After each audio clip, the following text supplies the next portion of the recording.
All right, Konami, it's time for the moment of truth. What exactly are you going to show us for Metal Gear Solid Delta? I really can't wait to see it. Like, this is going to be so cool. A few moments later. It's hide and seek. It's just glorified hide and seek. Well, here we go. As usual, when it comes to events like these, I have a lot to say about it. Only this time, none of it is really good. We get confirmation that MGS Delta has an original multiplayer mode called FOXHUNT, and not a fully featured MGO. I just want to say, did you guys realize you were announcing this on the day of MGO2's launch and subsequent shutdown? Like, I don't know how you set up such a vague amount of impressions only to follow it up with this show on the anniversary of the mode you're not doing, and then telling those fans that the online landscape has changed and we can't do that anymore. Like, I'm sorry if I sound petty, but that's a low blow to anyone that supported this franchise, let alone that specific side of it going on a decade now. All that careful consideration really went out the window when it came to how to properly announce and address the concerns that this kind of thing would lay out.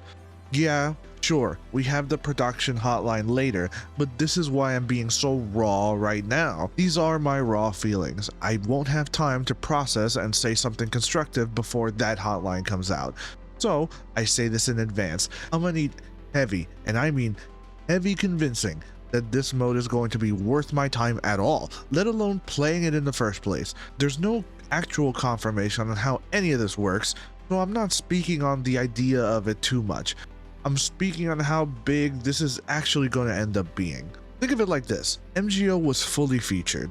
It had character creation, customization, clan creation, and emblem editing, competitive modes, and modes like sneaking and team sneaking, and we're replacing all of that with glorified prop hunt that may or may not even have anything close to the level of stuff MGO was loved for having. Like, this is the equivalent of being excited for Peace Walkers versus Ops. Like, yeah, it's multiplayer, but like, it's only checking one box.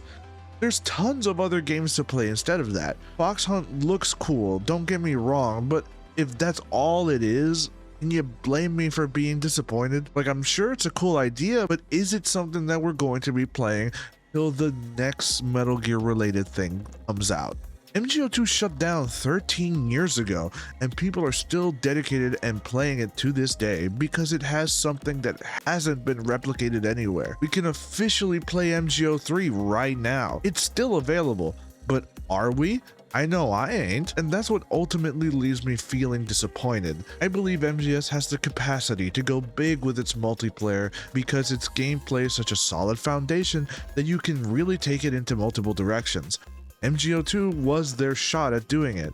It just wasn't at the right time. You can say that for a lot of ideas this franchise has had. So it being reduced to something I'd consider a throwaway, tacked on mode is the last thing I want to associate when it comes to a game like this having multiplayer. It ain't the end of the world or anything. There will be opportunities for an actual MGO in the future, at the very least, but I don't want maybes anymore. I want actual acknowledgement from this dev team. I want to know why we're abandoning this, because at this point, you may as well just say it.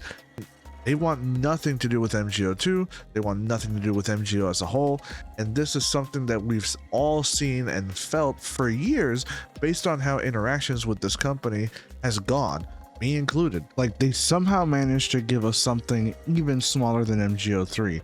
Hell, smaller than MGO1 even, and MGO1 was basically a proof of concept, and that's without even going into the game itself. Which, speaking of which, listen, I'm gonna be real honest. This mode will get figured out in less than a month, and all this camouflage stuff that they're setting up, unless they add a good amount of dynamic stuff to it, will just amount to a fluff mechanic that only people that have no experience with the game will find interesting. Stealth in MGO has always been a tricky thing. Yeah, you can dress your character up in camo, hell in MGO2 you could use a ghillie suit, but when it came to how the game scored you, you were never rewarded for stealth play as much as it seems. At the end of the day, the thing that got you points was kills over everything else, and if you got a lot of them, playing slow and steady just didn't leave as much of an impact. And if you were to change that design philosophy and try and tip the scales in favor of stealth, then it'd feel like the game was punishing you for being able to play well and control the battlefield. And it wouldn't even stop people from playing that way either, because if you can control spawns and prevent people from even playing their stealth game, then you'd win anyway. So no matter how you change this dynamic, there's never really a good enough reason to play stealthily unless the game mode required it from the beginning, which is why sneaking mission and team sneaking ended up working so well. Having one team with less firepower but having stealth versus ones with no stealth but all the firepower was the dynamic that made an online stealth mode so interesting. In addition, having another mode where you got to play as Snake, where he had his own unique ways of breaking the established rules of the game with all of his tools, was also something that only MGS could do. I get the idea that the gaming landscape has changed and we couldn't possibly do all the stuff people loved from MGO2, like having an in-game text chat, plans with an emblem editor, and in-game tournaments with a functioning bracket, but I don't think abandoning a lot of what made MGO interesting in the first place for something that's more idealistic, if anything, is just not something I foresee going well. MGO3 was the same way. On paper, the idea of having 3 classes that balanced out close, medium, and long range that favored stealth, firepower, and reconnaissance, respectively, made a lot of sense to try and encapsulate a lot of the ways that you could play and achieve in MGS5 specifically. But as I said moments ago, that idea goes out the window when one playstyle is dominant and can shut down all the other ones, or at the very least, requires way less work to be efficient compared to the rest. This applies to any game, not just MGS, mind you. I see this kind of stuff in the finals, for example, and it's probably the main reason I don't even touch that game anymore. Because once you get down to it, when your aim is that good, it doesn't matter what gimmicks you give everyone else to try and even the playing field, the results end up the same. And if anything, these additions feel like they end up getting in the way in what otherwise would be a solid shooter if designed better. Of course, it doesn't mean that you can't break the mold and make the unachievable achievable. Plenty of people have done that. Look at the people that still try to use shields in MGO2, for example. But that doesn't mean that everyone can, nor everyone will, and its impact in the game is ultimately very minor. If we really wanted to design a multiplayer that really felt like you're playing MGS just online, I have no clue why they haven't jumped on the trend and just did an extraction shooter. At least that would completely fit what MGS is. Finding equipment on site? Check. Injuries and survival? Check. Large industrial complexes armed to the teeth? Check. The fact that these games are inherently played slow and cautiously at first due to the looming threat of losing everything upon death? Check. It fits Metal Gear to a T, and out of any franchise, it is justified in attempting at least something in the genre. This just feels childish in comparison. That's putting it lightly. The baby's first multiplayer or something. Now, if I end up eating my words on this, I'll take the L.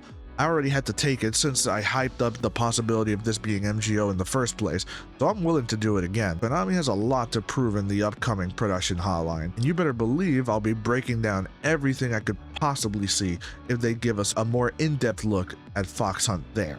And hey, it ain't all bad news, guys. Save MGO ended up adding a bunch of new stuff, including weapon skins into MGO2, just in time for the anniversary. So if you were still hesitant to try and jump in there, I'll be hosting a lobby all day in honor of the anniversary, and tomorrow as well, in case this video ends up coming out too late for anyone to jump on that. So there's that to look forward to at the very least. I don't know how exactly this is gonna play out, but I'm willing to see how it goes. It's just that it's not looking very good. Till next time, have a good one.